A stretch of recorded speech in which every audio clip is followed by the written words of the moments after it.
أعوذ بالله من الشيطان الرجيم بسم الله الرحمن الرحيم وقالوا لن تمسنا النار إلا أياما معدودة قل أتخذتم عند الله عهدا فلن يخلف الله عهده أم تقولون على الله ما لا تعلمون. ربط د مخکې سردار چې مخکې د یهودو ناکاره صفات بیان شو او څه ډلې پکې بیان شوې. څلور قسمه خلق هغه مخکې تیر شو. دا پنځمه ډله ده یا ډله خو هغه یوه ده د یهودو، دا ټول یو شی او خباثتونه او په دوی کې ناکاره صفات هغه جدا جدا و. نو په دوی کې ناکاره صفت دا و چې جنت یې ځان دپاره خاص کړی و او نورو خلقو دپاره چې کوم دی هغه جنت دو نه منه. دا نور ټول خلق به دوزخ ته ځي، موږ به جنت ته ځو. شان نزول د دې دا دی چې رسول الله صلی الله علیه وسلم یهودو یو جماعت ته وویل چې من اهل النار، دوزخ والا څوک دي؟ نو دوی ورته په جواب کې وویل چې موږ به یو څو ورځې په شمار باندې دوزخ ته ځو او د هغې نه وروسته بیا تاسو خلیفګان یې زموږ، تاسو بیا موږ به ترې راوځو او تاسو پکې پاتې شئ. نو نبي علیه السلام یې کورې شئ په دې دوزخ کې، موږ ستاسو نه وروسته نه پاتې کېږو. نو دوی به وایي چې یو څو ورځې په شمار باندې موږ به دوزخ ته ځو او بیا به ترې راوځو. هغه دا وي چې زموږ مشرانو د سخي عبادت کړی او 40 ورځې، هغه 40 ورځې چې کوم دی موږ به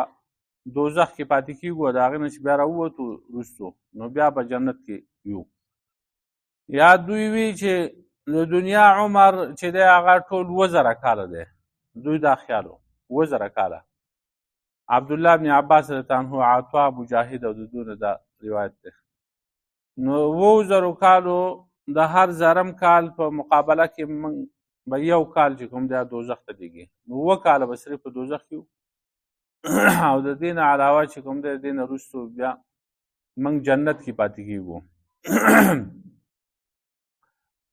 نو وقالو لن تمسنا النار الا ایاما معدوده، او وایي دوی چې نه رسي موږ ته اور جهنم مګر یو څو ورځې د شمارلی شوي. قل اتخذتم عند الله عهدا، ته ووایه آیا تاسو نیولی دی د الله سره څه لوظه، تاسو د الله پاک نه څه لوظ اخیستی دی، تاسو سره خدای پاک وعده کړې ده. فلن یخلف الله وعده، بیا خو الله پاک خلاف نه کوي د خپلې وعدې.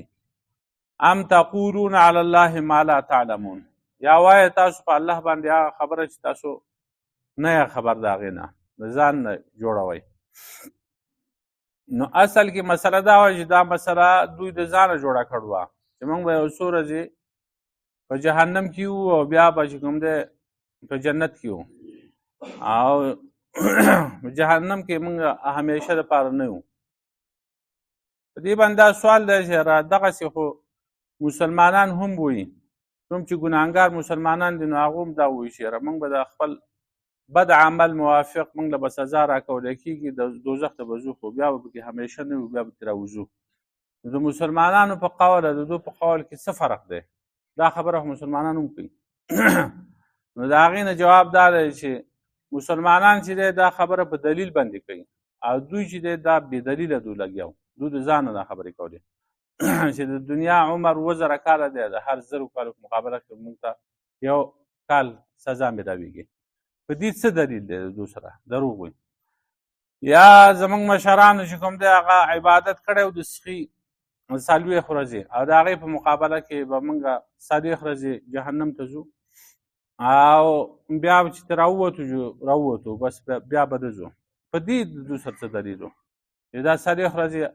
به الله پاک دوی جهنم ته بوځي او بیا به ترې راوباسي او بیا به نه ځي؟ هېڅ دلیل نه په تورات کې، نه په قرآن کې، نه په بل آسماني کتاب کې، نه دوی ته موسی علیه السلام ویلي وو. دا هسې خبرې وي. او مسلمانان چې وایي نو هغې باندې قرآن او حدیث نه دلایل شته چې څوک مؤمن دی د هغه په زړه کې ایمان شته، تصدیق شته، هغه الله مني، رسول مني، آخرت مني، هغه اهم عقاید چې کوم دی هغه مني اصولي عقاید او هغه نه ګناه وشي کبیره ګناه غټ ګناه نو د هغې په وجه باندې به دی د دې ګناهونو په وجه باندې خو به دی دوزخ ته ځي خو لیکن بیا به ترې راوځي په هغې باندې بېشماره احادیث دي موږ سره احادیث کتابونه په دې باندې ډک دي او قرآن چې کوم دی هم هغه دغه وایي نو بیا به راوځي د جهنم نه د ګناه په قدر باندې به ورله عذاب ورکړی شي خو بیا به ترې راوځي ولې به راوځي ځکه چې په ده کې ایمان شته اهم شی ایمان او تصدیق دی نو د هغې د وجې نه دی مخلد فی النار نه دی همیشه و دی په جهنم کې نه پاتې کېږي نو دوی چې وایي نو دوی د الله پاک سره څه لوز کړ دی چې الله پاک بیا د خپل لوز نه خلاف نه کوي او که هسې د ځانه خبره جوړوي نو دا د ځانه خبره ده بې دلیله خبره ده نو خدای پاک د دوی سره هېڅ لوز نشته بلا ولې نه من کسب سیئة چا چې وکړو یو ګناه کار و احاطت به خطیئته راګیر شوه په ده باندې د دغه غلطي او ګناه او کفر فاولئک اصحاب النار هم فیها خالدون دا کسان خاوندان د اور دي دوی په هغې کې همیشه وي دوی موږ ته به اور نه رارسي نو بلا تمسکم النار تاسو ته به اور رسي ولې نه تاسو ته به خامخا اور رسي ځکه من کسب سیئة و احاطت به خطیئته څوک چې یو د ګناه کار کوي هغه ګناه